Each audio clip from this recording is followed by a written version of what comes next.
Good morning, ladies and gentlemen. I just landed a few hours ago at the Heathrow Airport, and I leave in a couple hours to go back to the United States because I have to be at work Monday morning to attend some meetings. This is the first time that I'm presenting to your group. Being from the United States, I was asked to give a little bit of background about myself. I grew up in Los Angeles in the 1960s. In the early 1970s, I dropped out of high school. I enlisted in the military during the Vietnam War, and during my career I've lived in 4 continents and rose to the rank of lieutenant colonel and retired after 28 years of military service to my country.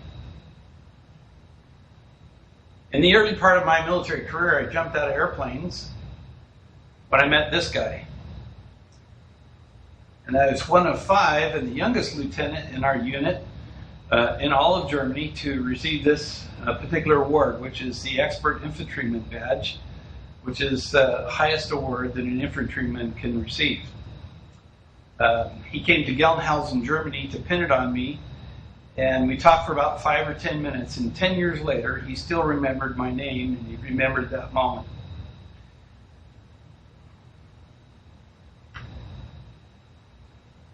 I stayed in the airborne infantry until this happened, and then life changed for me. Then I became in charge of fixing these kind of things, and I used these things to order parts and automate the maintenance on the maintenance and supply system, and I wrote programs on these things that would fulfill the orders. One day I complained to our colonel that the system was so unsecure that I could order one of these and pay for one of these, and it worked, and the Army delivered it too. It took about a year to clear that mess up. Well, General Powell later became the Secretary of State, and he made me one of these. And I got to go to places like this, and at DEF CON I had one of these every year to fit in.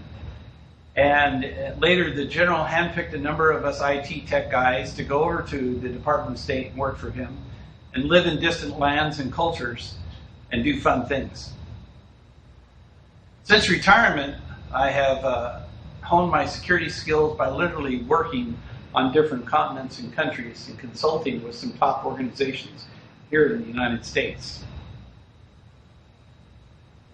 In 2015, Juniper Networks estimated that by 2019, in just 4 years, the cost of fraud and data breaches will reach $2 trillion on our present trajectory. Using the efficient market theory, researchers found that on average, public corporations lost an average of 2.5 to 5% in stock prices in the event of a security breach. This is equivalent to a loss of $1 billion per breach in stock market prices by shareholders. In my PhD dissertation research on what makes effective security leadership within an organizational culture, I happened upon a competing value framework by Quinn and Rohrbaugh. This places organizations into 4 general categories, and you see those up here on the map. The collaborative, create, control, compete. I'll talk about each one of these and their relationships.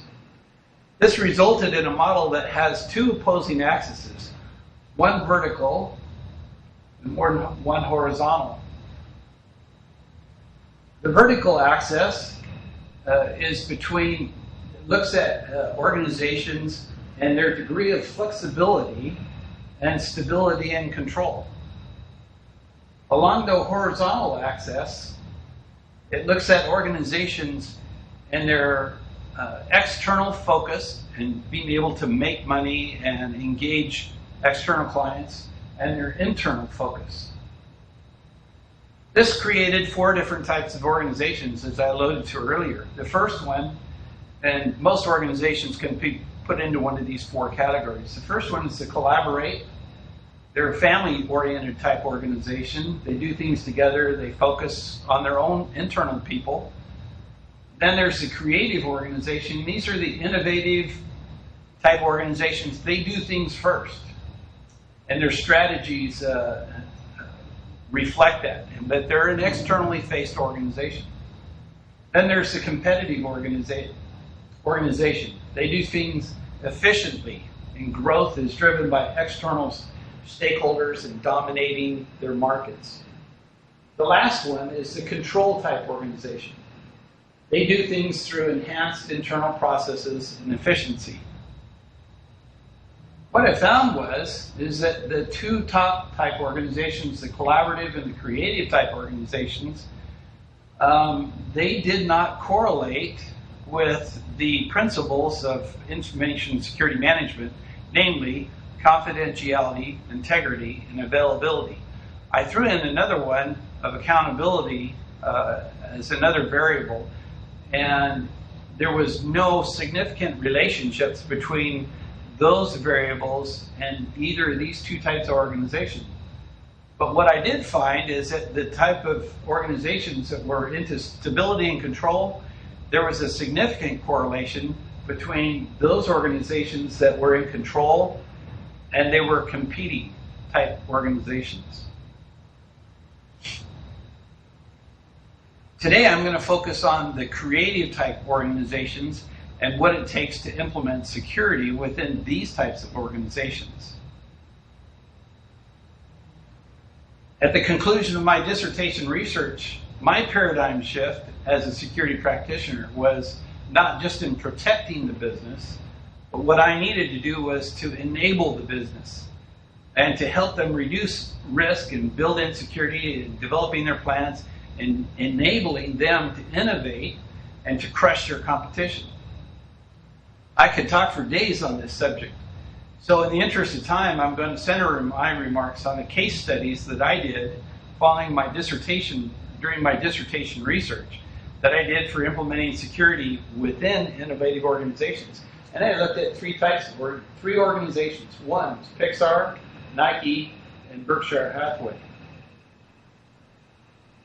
The president of Pixar, Ed Catmull, stated that unleashing creativity requires that we loosen controls, accept risks, trust our colleagues, work to clear the path for them, and pay attention to anything that creates fear.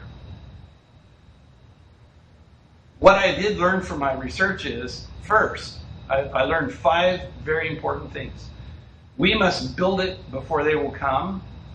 Security must be transparent. Executive leadership must use risk reduction methodology to address cyber risk. And communication must be easy, and we need to embrace diversity. Those are the things that I learned from my research. My first discovery, we must build it before they will come. I'm sure that most of you remember the movie Field of Dreams. And if you haven't, it's a story about a guy named Kevin Costner who builds a baseball field in the middle of Iowa. And he believed that if he built this baseball field, that these old players that had passed on would come back and magically play on his field. But first, he had to build the baseball field.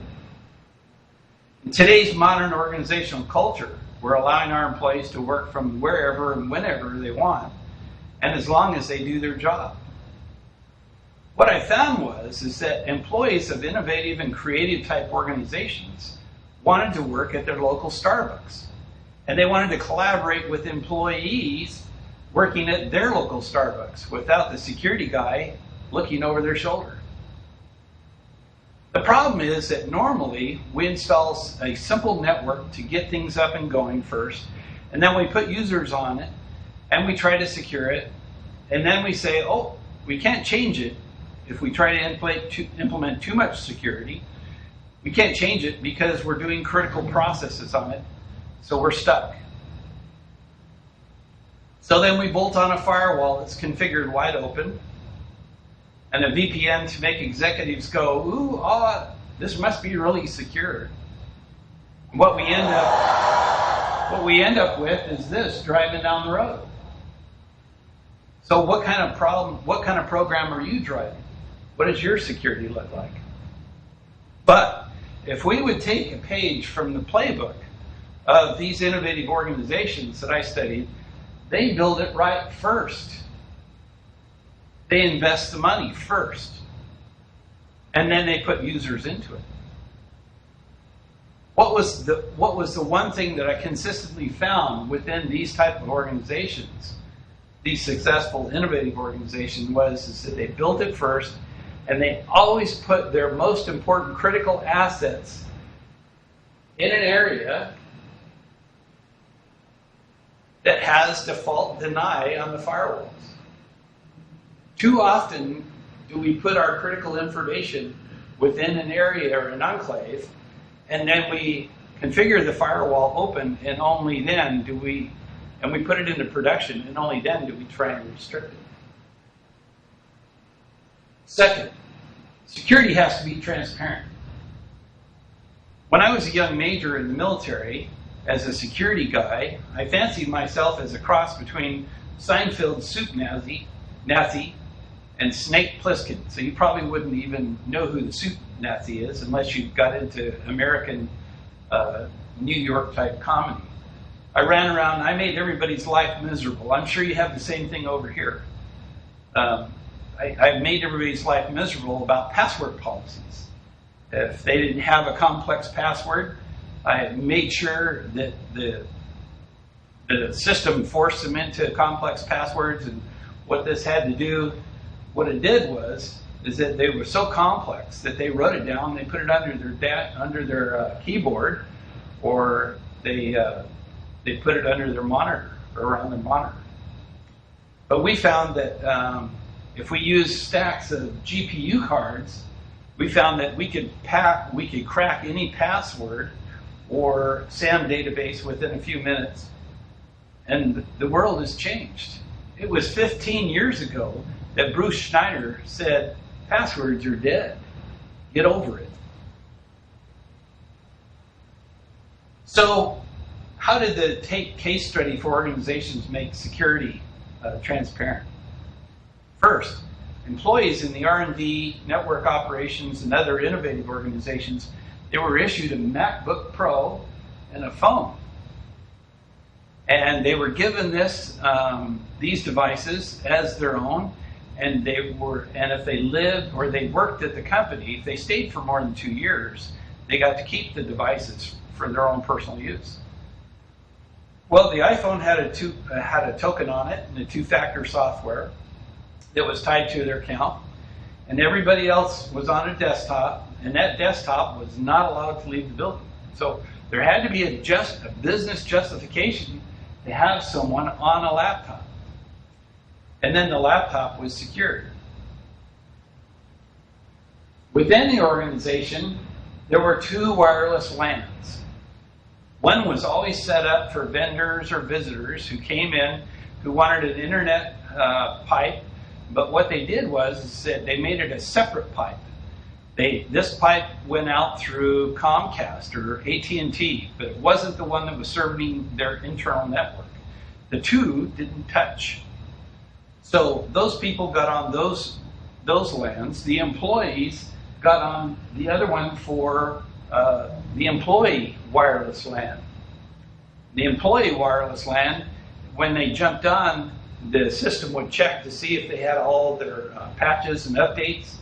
And if they do, they use their two-factor authentication, which they had on their phone. They'd get a PIN number, and then they would log on to the corporate network. The most important data that was confidential was separate from the whole network. It was in its own DMZ behind a deny firewall. What's critical about this, or what's crucial about this, is that it was only accessible through a Citrix remote desktop. And this Citrix remote desktop was the only computer that could access this secret LAN, this enclave. The third thing that I learned was that we needed to consider different options. And maybe the paradigm that we're stuck in right now currently over the past 25 years isn't working. It was Albert Einstein who said that the definition of insanity is doing the same thing over and over again and expecting different results.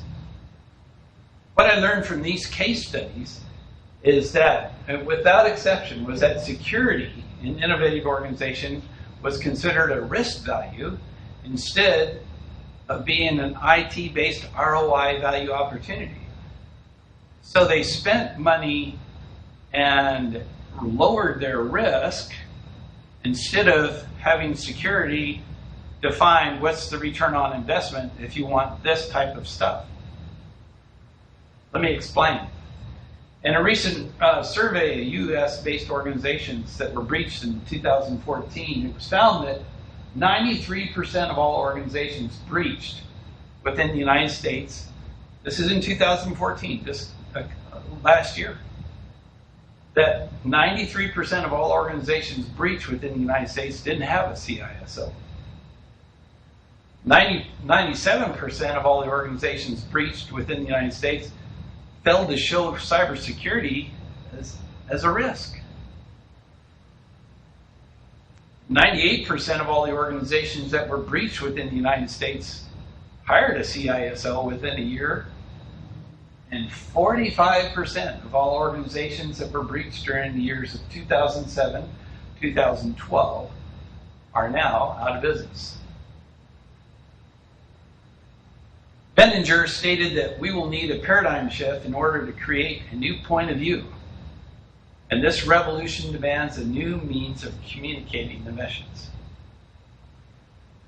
I submit to you that it is the way we convey the message to our customers, the business leaders and decision makers as security practitioners. We need a paradigm shift in how to deliver the security message so that it is understandable and achieved by creating security organizational culture sustained. So prior to the Target Corporation breach, what I found is that traditionally security was over here underneath the line of business. That's where security was.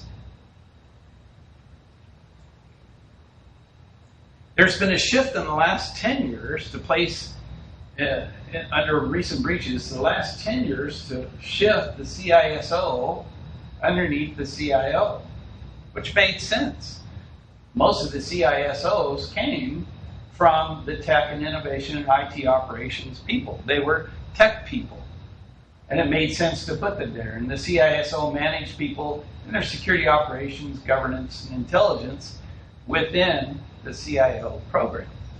And that works only when they're able to do those kind of things to manage risk within the organization. Let me give you an example. A few years ago, I used to work for the Washington, D.C. Metro Airports. And I worked for the executive group that manages those two airports, the Reagan and the Dulles Airport. I was trying to teach them how to implement a security program based on risk.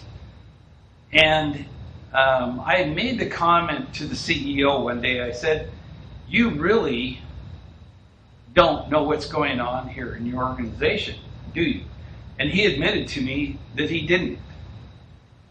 So what I did is I scheduled a 45-minute to an hour briefing to all the executives within the airport authority. And I was going to take them on a flight from the Dulles Airport to the Reagan Airport and then back. And I was going to give them a briefing as we were flying.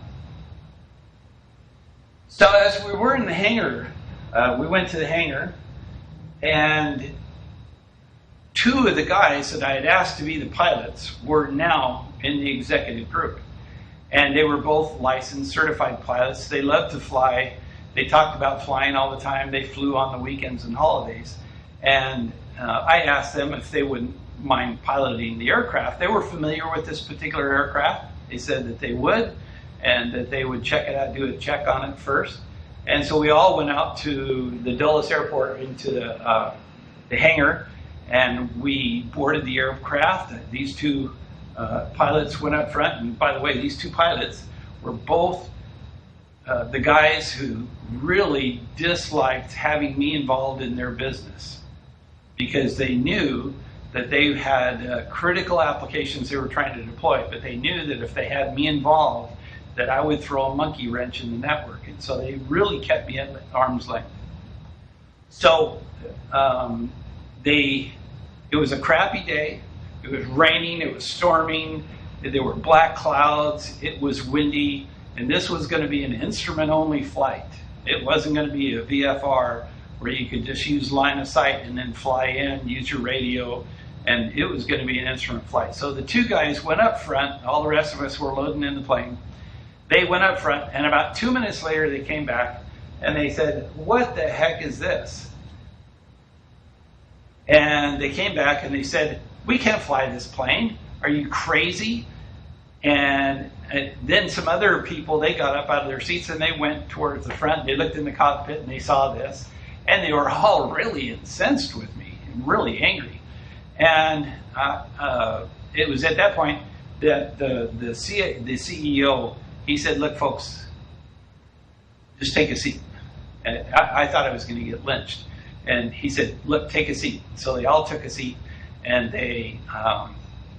he said, "Look, Dave brought me out here last night. He talked to me about this same thing." And I looked at it and I said, "Hey, we can't fly this aircraft." And I said, "Hey, I have no intention of flying this aircraft, but I wanted you to see how you are managing your organization." I said, "You're managing your organization, but you're missing some critical instrumentation for you to guide yourself in and figure out how to make decisions." And like these pilots, they're going to have the same problem. And so he explained to me, he says, "I'm missing some critical instrumentation as I'm flying this plane of these airports. And you business leaders aren't giving me the right information that I need to guide and correct." And what I feel like I'm doing is that I'm actually driving down the road, looking in my rear view mirror, and I'm using the yellow lines behind me to steer the car as I'm driving. He says, "I can't do that. I've got to be able to have a window that opens up to the outside and the proper instrumentation that gives me the information I need to drive. As it is now, you tell me about problems that happened 2 months ago. And so I'm driving through the rearview mirror. I can't do that anymore."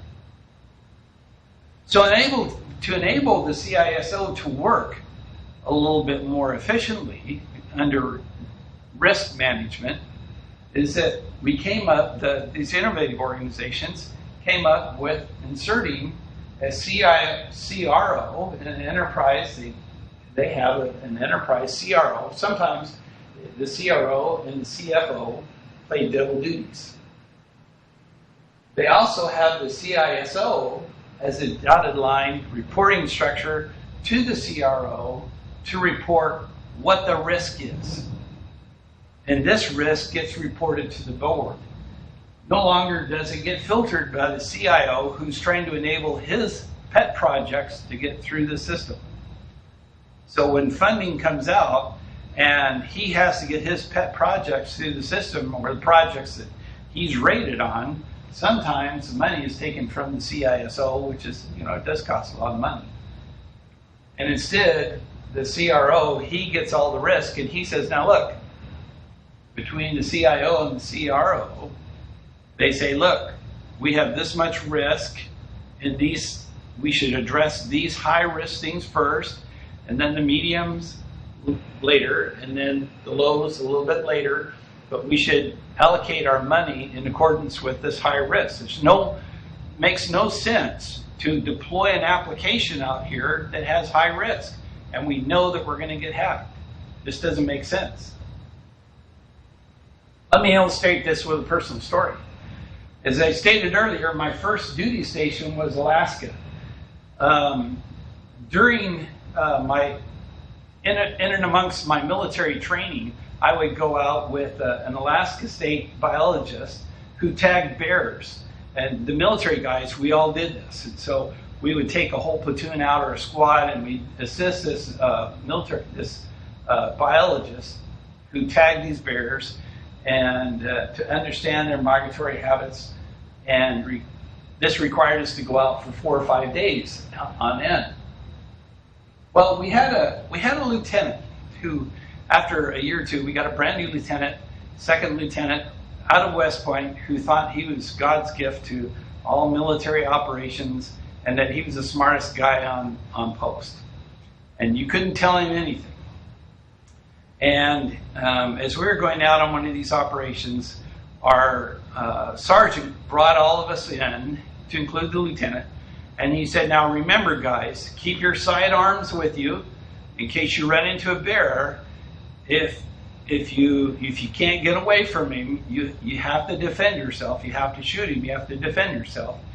And for goodness sake, don't leave food around your campsite. Put it in a sealed container and put it up in the tree.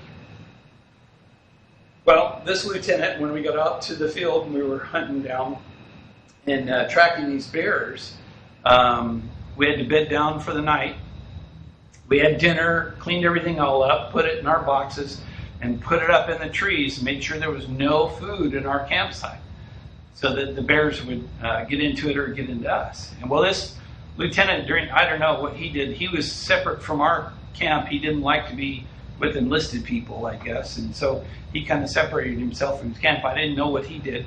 But during the night, we heard a couple of shots, and we found that a bear had come in and was got a hold. He didn't bring his canister, his food container, and so he didn't put it up in the tree. He left it in his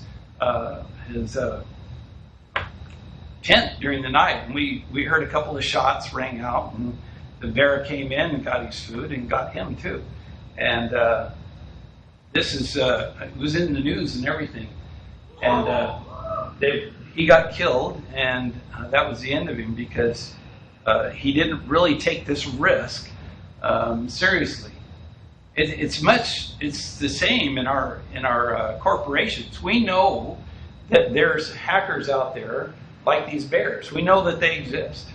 We know that they're roaming around. We know that we have people who leave their food out or they write sloppy code or they don't configure things correctly. So we end up with vulnerabilities within the system. And what we can send out letters to everybody and give briefings to everybody and say, hey, look, you have to make sure your food is up in the trees or don't write sloppy code because these bears will come in and eat you and eat us and eat all the food. And so it's really similar in the sense that we know that there's bears there, but we won't do anything about it. Okay? All we have to do is address the risk. The risk is the bears will come in, and we have a vulnerability, that is the food. We have to put it up in the trees. We have to do things right. We have to do secure coding. We have to do things that are right. So the question for you is, are we really listening to our risk?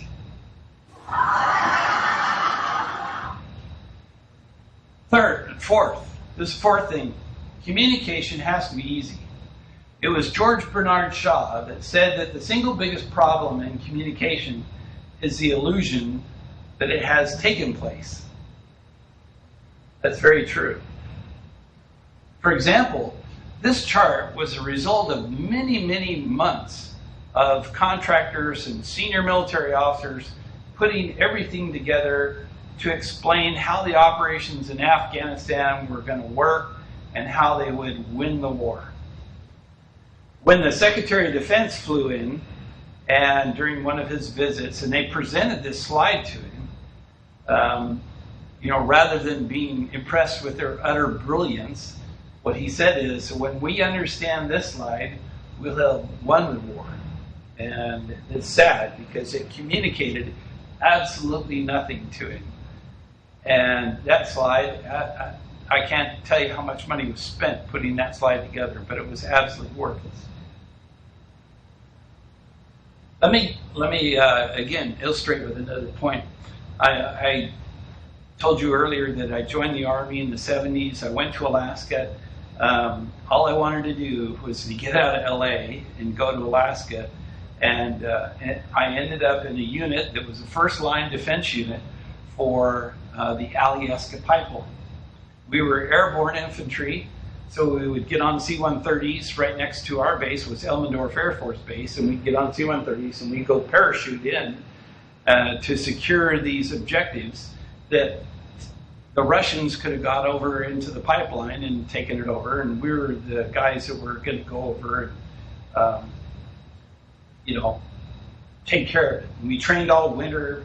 In the summer, we went out and we went hunting. There wasn't a lot for us to do during the summer. We trained mainly during the winter, and there was like 8-9 months of winter, but only about 3 months of summer. So in the summertime, we went hunting. We went duck hunting. We were avid duck hunters. So one year, I saved up enough money to buy this little guy. His name was Boo. And Boo was just a fabulous little dog that I raised, and I tried to teach him sign language. And he became very famous. As we went hunting, he would tell me where the ducks were, how many were there, and he and I could actually communicate together. So my commander at the time was this colonel who later became a 4-star general during Desert Storm, Schwarzkopf. But when he was a colonel, we would play football together. The officers against the enlisted guys. I didn't know who he was, for he was mad about football, American football, not the same as your European football or the rest of the world, the way they play football. This is American football. So he was mad about football, and he was mad about hunting ducks. Those were his two passions. And so we would play the officers against the enlisted guys. In this one game, he said, look, if we beat you, and it was usually about, we would win half the time, he would win half the time. He said, if we beat you, I get to take your dog Bo hunting with me. I want to take that dog. And there's me in the back as a young guy. And so we played this game, and we lost. And so he got to take my dog, and they went out duck hunting, and so I gave him some basic commands. I said, okay, now you send Bo down. When you sneak up into an area, you send him down, and he'll come back and tell you, point to where the ducks are, and he'll scratch on the ground. He'll say, there's one duck or two duck. He'll tell you how many ducks are down there by how many times he scratches on the ground. Okay? And so Colonel Schwarzkopf, he took off. And he came back and he told me, he said, yeah, Dave, your dog we had him there for 2 days. We got so many ducks, but we had an accident, and I shot your dog. And I said, well, what happened? He says, well, I would send him down to a lake, and he'd come back and he'd scratch, and he'd tell me where the ducks were and how many were down there, and we'd sneak down there and we'd get these ducks. And this one time he came back, and he was so excited that he started scratching here and started scratching there, and he picked up this stick and he was hitting the ground with it. And he came over and he hit my leg. He hit someone else's leg, and I just thought he was out of his mind. And he just had this stick, and he was just going all over the place. And I thought he was, lost his mind. So I shot him. And I said, oh gosh, I wish he wouldn't have done that. And Colonel Schwarzkopf said, well, why? And I said, well, what he was trying to tell you is that there were more ducks down there than you could shake a stick at.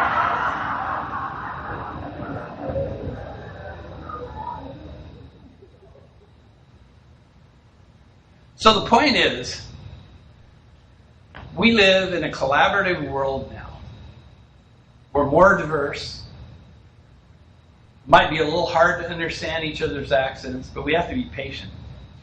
Don't get mad. Just ask politely and repeat what you said. Don't waste other people's time by pontificating just because English is your first language. Reach an agreement with what terms mean in subsequent expectations. The fifth point. The fifth and the last point is that diverse collaborative culture wins every time. Innovative organizations include a diverse group of members that think differently and are highly involved in communication and collaboration. And the company that I work for is probably one of the most diverse organizations I've ever been in my life. A little hard to understand people's accents, but when we sit down and we talk about an issue or a problem, I get to see things from their perspectives. They didn't grow up in Los Angeles like I did, or even in America. But they have a different perspective that's valuable. Because not all of our threats grow up in Los Angeles or in the United States. They've grew up in other organizations. They've lived in many different countries. And so to have all these diverse people to give their opinion and to incorporate this all into one thing is really good. If you'll indulge me, I'll give one final example of diversity and how important it is. When I grew up in Los Angeles, I didn't play American football. I played soccer, which is your football. And I played soccer throughout high school. That was my sport. I wasn't big enough or brawny enough to play American football. So I played soccer. When I deployed around the United States or around the world, I carried a soccer ball with me. In my early parts of my career, we would fly into a place or jump in, and I had the soccer ball with me. As a platoon leader and as a company commander, I'd oftentimes tell my soldiers, look, let's just stack our arms over here, we'll put a guard on all this stuff, and we'll throw down the ball and we'll start playing soccer. And what happened is that we would play soccer, and then all the little kids would come out and they'd play soccer with us. Didn't matter where we were, South America, Africa, Middle East, Europe, even in Taiwan and Korea. I could throw down a soccer ball anywhere, and the little kids would come out and play with us, which was really fun. And so after the little kids would play with us, they'd bring out their bigger brothers who could really play soccer, and we would play with them. Now, oftentimes, or more often than not, we were beat. But that wasn't the point. That's why I didn't play soccer. The point was I wanted to become friends with the people that were in the locality. I didn't want to be perceived as a guy that was all armored up and going through their town with weapons and shaking their doors open and kicking their doors open. What I wanted to do was to create a dialogue with them and talk with them and see if there's anything that I could do to help. Oftentimes it was, would you dig a well? Would you help rebuild our school? And we only got to that point after these soccer games and in that type of communication. So in summary, in the end, I'd like to summarize that 1, distractors need to be eliminated. 2, security is a distractor, quite frankly. Innovative environments need protection from themselves. Build it right, and they will come. Put risk management in the right place. Security must be transparent. And communication must be easy. Collaboration and diversity will win every time. Thank you very much for your patience.